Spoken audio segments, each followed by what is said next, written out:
नमस्ते दोस्तों, मैं लक्ष्मी। मेरे YouTube चैनल पे आपका स्वागत है। आज मैं हरिवंश राय बच्चन जी का एक कविता दिन जल्दी जल्दी ढलता है उसके बारे में आपको कुछ बताना चाहती हूँ।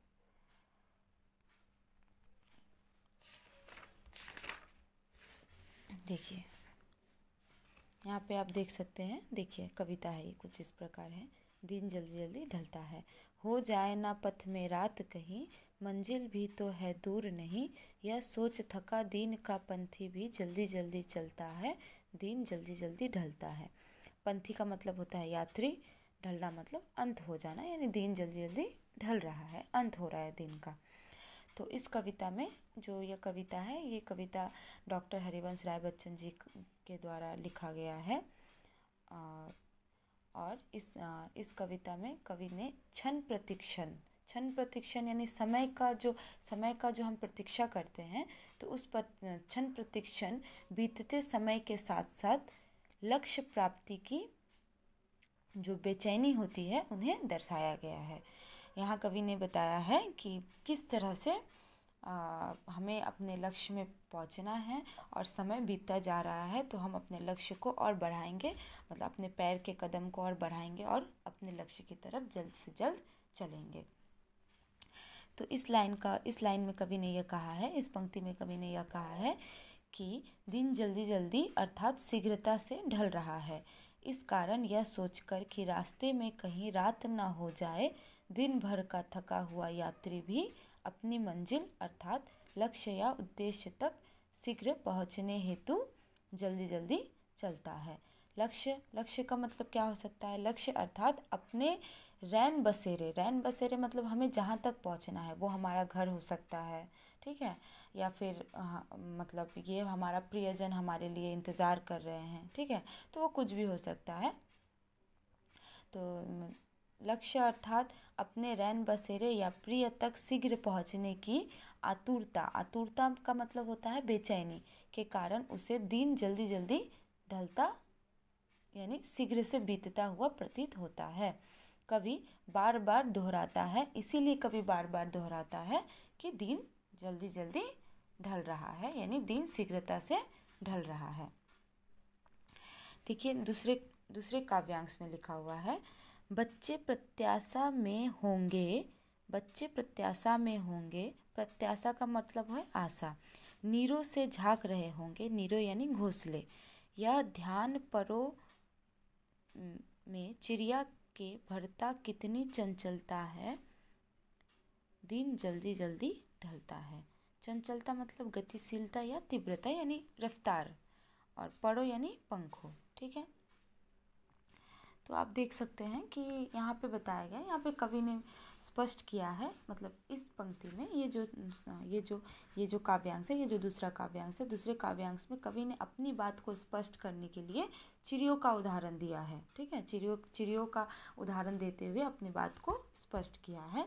कवि कहते हैं कि दिन को शीघ्रता से ढलता देखकर और यह ध्यान करके कि बच्चे दाना पाने और अपनी माँ के शीघ्र लौट आने की आस लिए घोंसले यानी नीर यानी घोंसले से झांक रहे होंगे, यानी जब चिड़िया की माता मतलब माता चिड़िया जब सुबह होके वो दाना के लिए सारा दिन दाना ढूंढती रहती है अपने बच्चों के लिए, और शाम के पहले पहले वो घोंसले में आ जाती है, तो वो घोंसले में आने से पहले बच्चे जब देखते हैं कि अब शाम होने वाली है, तो उससे पहले बच्चे भी अपनी माँ की आशा में मतलब अपनी माँ का इंतज़ार करते रहते हैं, ताकि कब हमारी माँ घोंसले में आ जाए, ठीक है। तो इसी हिसाब से कवि ने यहाँ पे बताया है कि चिड़ियों के पर और अधिक चंचल हो उठते हैं, मतलब उस समय कि मेरे बच्चे मेरा प्रतीक्षा कर रहे हैं, कि माता चिड़िया वो सोचने लगती है कि मेरे बच्चे मेरी प्रतीक्षा कर रहे हैं, तो उसी बेचैनी में वो अपने पंख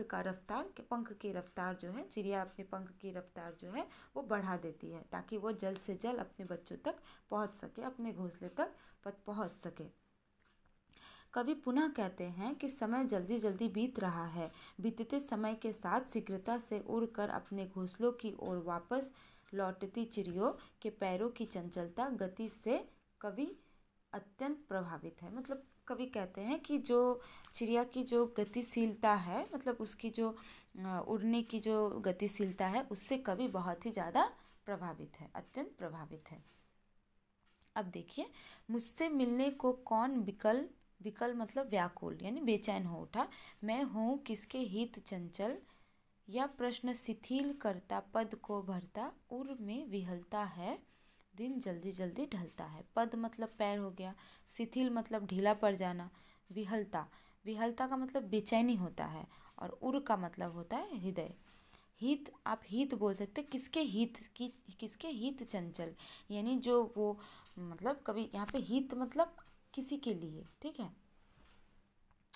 तो अपने इस लाइन में कवि मतलब अपने इस काव्यांश में कवि कहते हैं कि यहाँ कवि अपने जीवन में प्रेम की कमी के कारण विद्यमान शिथिलता एवं हृदय की व्याकुलता का वर्णन करते हैं, कि उनके जीवन में प्रेम की जो कमी है, प्रेम की कमी के कारण जो विद्यमान है, जो शिथिलता है, जो व्याकुलता है, ठीक है, जो ढीलापन है, जो कमजोरी है, ठीक है, उसको लेके कवि कहते हैं कि उनकी हृदय की व्याकुलता का वर्णन उन्होंने किया है, कि उनके शिथिलता एवं हृदय की व्याकुलता, हृदय में किस तरह की बेचैनी है, किस कारण है, उनके जीवन में क्या हुआ था, इन सभी के बारे में कवि यहाँ पे बताना चाहते हैं।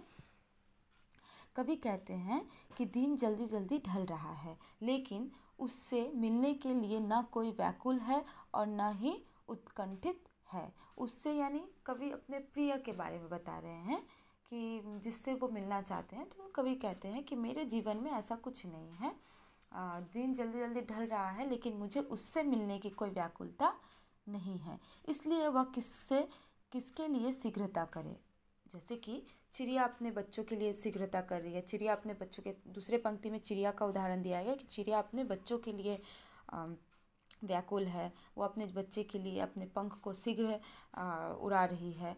उसके बाद पहले पंक्ति में कहा गया है, पहले काव्यांश में कहा गया है कि कोई भी इंसान अपना लक्ष्य, अपना मंजिल, अपने घर पहुंचने के लिए, अपने प्रिय तक पहुंचने के लिए बहुत बेचैन रहता है, और जल्द ही जल्द चाहता है कि वह शाम होते ही, दिन ढलते ही अपने घर पहुंच जाए।